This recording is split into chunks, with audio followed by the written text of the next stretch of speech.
नमस्कार दोस्तों। तो दोस्तों आज हम लोग एक इम्पॉर्टेंट इशू पे डिस्कस करने वाले हैं। देखें, जो इंडिया और ईयू के बीच में जो ट्रेड डील साइन हुई है, मदर जिसको मदर ऑफ ऑल डील बोला जा रहा है, उसकी क्या स्पेसिफिकेशंस है और उससे रिलेटेड जो भी इंपॉर्टेंट चीज़ें हैं, किन चीज़ों पे इंडिया को रिलीफ मिलने वाली है, प्लस क्या ऐसे एडवांटेज है जिससे यूरोप का मार्केट इंडिया के लिए कम्प्लीटली ओपन हो गया, प्लस यूरोप को इससे क्या यूरोपियन यूनियन को इससे क्या एडवांटेज मिल रहा है। तो these are the things which we are going to discuss today. तो ये काफ़ी इंपॉर्टेंट डिस्कशन रहने वाला है। देखें, ये जो ट्रेड डील थी, ये जो ट्रेड रिलेशनशिप थे इंडिया और ईयू के बीच में, ये काफ़ी पहले स्टार्ट हो गए थे।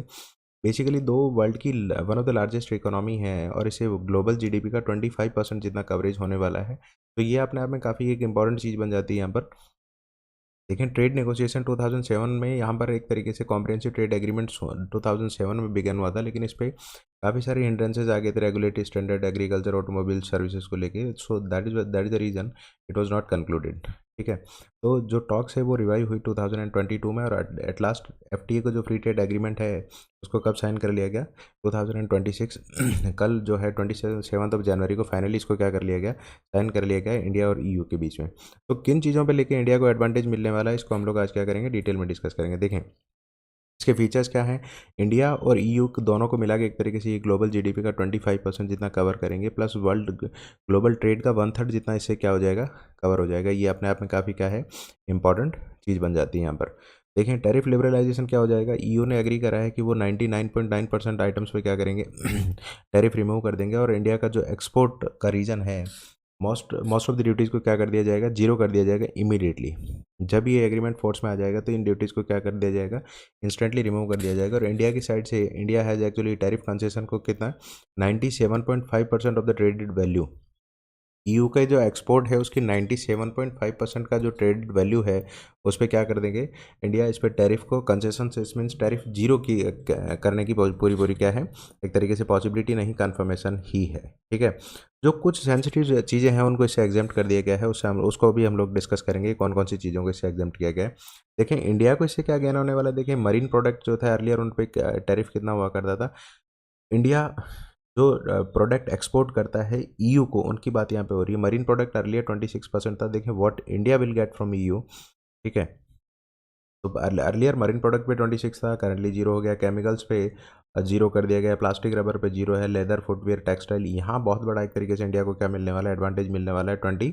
एक तरीके से 0% टैरिफ कर दिया गया। अपरेल, क्लोथिंग होगी, बेसिक मेटल्स हो गए, यहाँ एक बहुत बड़ा सेक्टर क्रिएट होने वाला है। देखें, James and jewellery always India से यहाँ मेजर एक्सपोर्ट बास्केट्स में रहते हैं, जेम्स एंड ज्वेलरी। तो यहाँ जेम्स एंड ज्वेलरी का लार्ज स्केल पे इंडिया क्या रहने वाला है, एक्सपोर्टर है। तो यहाँ इंडिया को लार्ज स्केल पे बेनिफिट होने वाला। रेलवे, एयरक्राफ्ट वगैरह हो गया, टॉयज़ हो गया, स्पोर्ट्स गुड हो गया। तो ये सारी चीज़ें इंडिया से ईयू को जनरली ज़्यादा एक्सपोर्ट होती है, और इस पर टैरिफ क्या कर दिया गया है, टैरिफ रिडक्शन जीरो कर रिड्यूस करके जीरो कर दिया गया। सो इससे क्या होता है, इंडिया क्या करेगा, tariff reduction across 97% of tariff lines. 97% एक तरीके से प्रोडक्ट पे टैरिफ को क्या कर दिया गया, जीरो कर दिया गया है।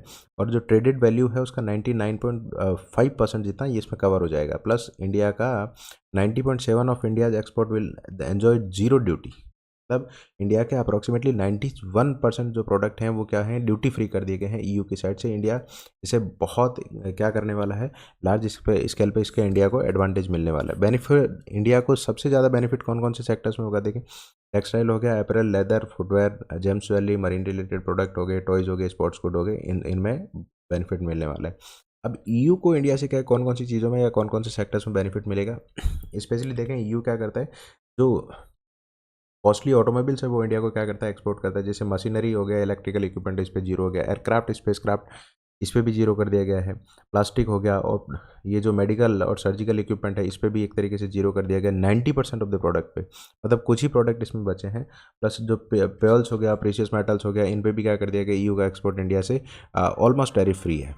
ठीक है, और किस पे, 20% of the product and reduction from another 36% of the product.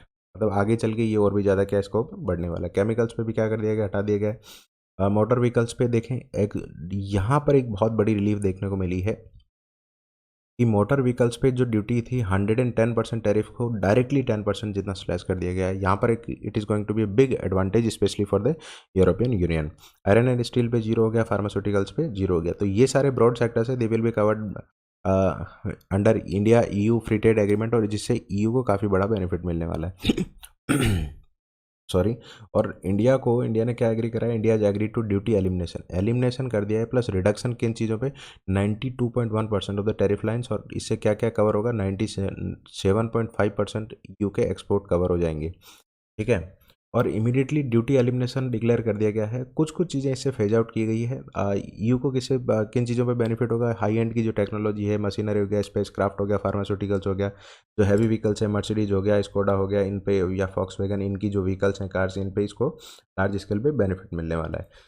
अब यहाँ पर एक सबसे इंपॉर्टेंट चीज़ निकल के आती है कि कौन कौन से सेक्टर्स इससे एग्जेम्प्टेड किए गए। देखिए सेंसिटिव सेक्टर्स जहाँ पर इंडिया के जो फार्मर्स हैं उनकी लाइवलीहुड की बात है, जैसे हो गया डेयरी सेक्टर हो गया और एग्रीकल्चर प्रोडक्ट, इसको फुल लिबरलाइजेशन से it has been currently exempted. Later on हो सकता है इसके लेके there can be negotiation, but currently ये दोनों सेक्टर इससे क्या है, आउट है। सिमिलरली यू ने रिटर्न किया है अपने प्रोडक्ट्स को किन किन चीज़ों में, एक हो गया बीफ, शुगर, राइस, पोल्ट्री और मिल्क पाउडर, ये जो चीज़ हैं ईयू की साइड से एग्जेम्प्ट किए गए हैं। और ये जो डेयरी और certain agriculture products they have been exempted from the side of India, क्योंकि यहाँ पर बेसिकली क्या है, एक तरीके से यहाँ अगर ईयू का फुल एक्सेस अलाउ कर देते हैं डेयरी प्रोडक्ट में, तो यहाँ पर इंडिया बेसिकली लार्जेस्ट प्रोड्यूसर और कंज्यूमर है किनका, मिल्क का, और डेयरी रिलेटेड प्रोडक्ट की यहाँ हैवी डिमांड है। अगर चीपर या फिर यूरोपियन प्रोडक्ट इंडियन मार्केट में एंटर करते हैं ड्यूटी फ्री, तो यहाँ क्या होगा, इंडियन प्रोडक्ट्स जो हैं, इंडियन जो मिल्क्स हैं, जो फार्मर्स कोऑपरेटिव्स हैं मिल्क रिलेटेड, उनको काफ़ी लार्ज स्केल पे लॉस हो सकता है। तो ये एक रीज़न है इसे एग्जेम्प्ट किए जाने का।